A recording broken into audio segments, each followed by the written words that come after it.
Salut la compagnie, c'est Jules Melon et aujourd'hui dans Appro Ciné Critique, je vais vous parler d'un film coréen. Oui, ça faisait un petit moment que je n'avais pas abordé un métrage de ce fort beau pays de cinéma sur ma chaîne, sorti en 2008 et présenté au Festival de Cannes la même année. Il a reçu une grande ovation d'ailleurs pour l'occasion. Il faudra attendre 2009 pour l'avoir nationalement en France, mais peu importe. The Chaser, ou en VO Chung-Gyo-ja, réalisé par un certain Na Hong-jin, dont j'avais beaucoup apprécié le The Strangers, il me semble, il y a 4 ans. Et à l'époque, je m'étais déjà dit qu'il fallait que j'approfondisse la filmographie du monsieur. Voici qui commence donc à être fait un peu sur le tard, je vous l'accorde. En casting, on y retrouve Kim Yeon-suk, Ah Young-woo ou encore Seo Young-hye. Voilà, désolé pour la prononciation. Pour un thriller très noir, un film sombre, violent, glauque et désespéré, qui nous raconte l'histoire d'un ancien flic nommé Jung-ho, qui est devenu proxénète, vous voyez déjà le contexte, et qui s'étonne de la disparition de ses filles, voilà, de ses employés. Il pense d'abord à des fugues ou potentiellement à un autre proxénète qui voudrait lui voler son business, mais en fait il va se rendre compte qu'il y a un tueur en série qui rôde dans le coin. D'ailleurs, le film est adapté d'un vrai tueur en série, enfin ce personnage-là, comme dans pas mal de films coréens d'ailleurs. Et alors qu'il envoie une d'entre elles, il manque de personnel, donc il sort l'une d'entre elles de sa pause pour l'envoyer dans la gueule du loup, parce que le client s'avère être le tueur, il décide d'aller la sauver, quoi. Parce qu'il sent qu'il y a quelque chose qui ne va pas. Enfin, d'abord de la retrouver, de la récupérer, puis finalement, après, ça va se transformer en mission de sauvetage, où l'ancien flic va redevenir flic, faire son enquête à lui. Mais alors, en dehors du contexte judiciaire, puisqu'il s'avère que les policiers dans ce film, comme dans pas mal de films coréens d'ailleurs, sont totalement incapables. C'est vraiment la bérésina. D'ailleurs, ils arrêtent à un moment le tueur, mais ils sont pas capables de le garder sous la main, quoi. Enfin, c'est pas possible, quoi. Donc on est dans une sorte d'imbroglio, voire même une situation ubuesque concernant les policiers, voire même la justice, parce qu'il y a un procureur là-dedans qui fait un peu n'importe quoi. Et donc, c'est un loup solitaire qui va essayer de courir contre la montre et de sauver in extremis cette prostituée donc, qui s'appelle Mi-jin, d'autant plus qu'il s'est attaché à elle en découvrant qu'elle avait une petite fille, parce qu'elle n'a jamais osé lui dire. Ça montre aussi la situation terrible de ces femmes-là dans ce film qui souvent font ce métier-là pour nourrir leurs enfants, quoi. Enfin, voilà. Donc, vous le voyez, c'est un film très très très dark qui se déroule en majeure partie de nuit, parfois il pleut, on a cette colorométrie là, et on est dans l'ambiance de Strangers, justement, je suis pas déçu là-dessus, c'est vraiment terrible. C'est un film qui prend aux tripes, et qui est, on va dire, classé parmi les meilleurs thrillers coréens que j'ai vus, mais il y en a tellement. Ce pays, du moins le cinéma de ce pays, sait nous faire des films profondément dérangeants comme ça, où l'humanité est vraiment dépeinte de façon très négative. Quand on y pense ici, tout le monde soit est à la ramasse, soit est profondément détestable.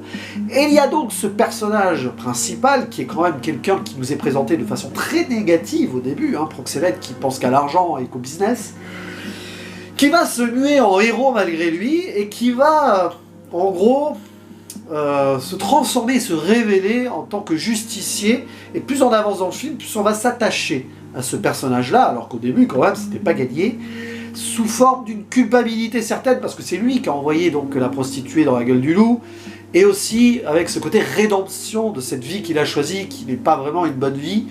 Mais on sent quand même que s'il a quitté la police, on peut pas trop lui en vouloir, vu comment elle est dépeinte dans le film. Donc c'est un métrage qui sait donner des coups de poing là où il faut, et en plus qui iconise un tueur en série assez mystérieux, qui par certains interrogatoires ou autres perd un petit peu de son aura. Parfois c'est peut-être aussi le léger défaut du film, parce que en gros il va raconter des trucs à la police qui sont passablement potentiellement vrais, mais la police n'y croit pas, elle le prend pour un fou, ils sont pas capables de faire des recherches derrière, du coup c'est Jung-ho qui va tout faire, et c'est vraiment violent de voir ça, parce que pendant la majeure partie du film, on va se demander si Jung-ho va réussir sa rédemption. Est-ce qu'il va réussir à sauver Mi-jin, in extremis ou pas, tout en s'occupant de la fille de cette dernière, forcément, qui ne peut pas rester seule à la maison en attendant. Et c'est terrible parce qu'on le voit reconnecter avec certains de ses anciens collègues, c'est pas facile. Là aussi, il y a un jeu du chat et de la souris, parfois en soutien, parfois ils mettent des bâtons dans les roues. Et il y a pas mal aussi d'iconographies religieuses qui sont placées ici et là. J'étais un peu déçu de l'utilisation de celle-ci une fois le final arrivé. Bon, encore que peut-être je suis peut-être passé à côté de quelque chose au premier visionnage, mais sur la symbolique, à la rigueur, on peut repasser, mais pour l'ensemble du métrage, c'est d'une, j'allais dire, d'une beauté noire profonde, c'est terrible à dire. C'est, voilà, tu ressens pas indemne de ce genre de film, même si tu commences à être habitué, comme c'est mon cas maintenant, à ce genre de film coréen, et ben il n'empêche que, voilà, ça fait du mal là où ça passe, mais ça fait du bien aussi. C'est assez paradoxal. Parce que la réalisation, elle est très bonne. Il y a des moments assez durs, très très durs, même de violence, de corps, voilà. Et puis voilà, cette quête presque désespérée du personnage principal qui doit, on se le demande à un moment, peut-être payer les pots cassés de cette vie qu'il a choisie, ou pas. Est-ce qu'il y a cet espoir à travers le regard de cet enfant, par exemple? J'en dis pas plus, mais attention, parce que peut-être que le film ne va pas vous mener là où vous l'aurez espéré, ou là où vous l'aurez imaginé. C'est la force de ce The Chaser et de beaucoup de films coréens, c'est que ce cinéma-là, et donc ce film en particulier, sait nous prendre à rebours et ne caresse pas le spectateur dans le sens du poil. Non, il va nous chercher dans les émotions, dans le côté viscéral, et ce film ne déroge pas à la règle, c'est en cela une excellente réussite. Puis bon, la photographie, l'atmosphère, c'est ce côté urbain, là, ces films noirs à la Michael Mann, si vous voulez, il y a presque le héros melvillien quelque part, même si c'est un peu plus dérangeant que sur cette lecture-là. Je commence à de plus en plus apprécier ce genre de film. L'autre jour, j'ai parlé de Thief, le solitaire de Michael Mann. C'est pas tout à fait pareil. Pas le même contexte, c'est beaucoup plus violent et virulent là. Mais il y a quand même ce côté regard noir sur la société, le monde qui nous entoure, sur le genre humain. Et ouais, c'est quand même, voilà, c'est un film presque misanthrope, ce The Chaser.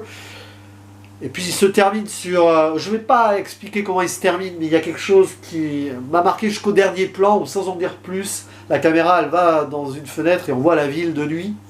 Peut-être pour un nouvel espoir, un nouveau départ, le calme après la tempête, ou le désespoir ultime, je ne sais pas, je ne vous le dirai pas, parce que si je commence à donner mon interprétation là-dessus, c'est spoiler ce qui se passe sur la conclusion, donc je n'en dirai rien, mais il y a quelque chose là-dessus, à mon avis, à creuser. Reste ces symboles religieux, si jamais vous avez... quelque chose à dire là-dessus en commentaire, n'hésitez pas, parce que voilà, il y a sûrement à plusieurs lectures des petits trucs qui m'ont échappé. Forcément, c'est un premier visionnage. Bon, on a essayé d'iconiser, c'est plus du mal à le dire ce mot, hein, c'est pas facile. Le tueur en sorte de brave vengeur de Dieu, peut-être. Mais bon, ça a été mieux fait par ailleurs, mais bon, ça, c'est vraiment secondaire, et franchement, c'est peut-être le seul léger défaut d'un film que je qualifie de très bon, évidemment, vous l'avez compris. J'en perds mon souffle, mais en même temps il fait très chaud dehors, j'ai pris un bon coup de chaleur en voyant ce film, c'est la passion qui parle, n'hésitez pas donc à dire ce que vous avez pensé de ce The Chaser si vous l'avez vu, il ne me reste plus qu'à vous dire à la prochaine, ciao.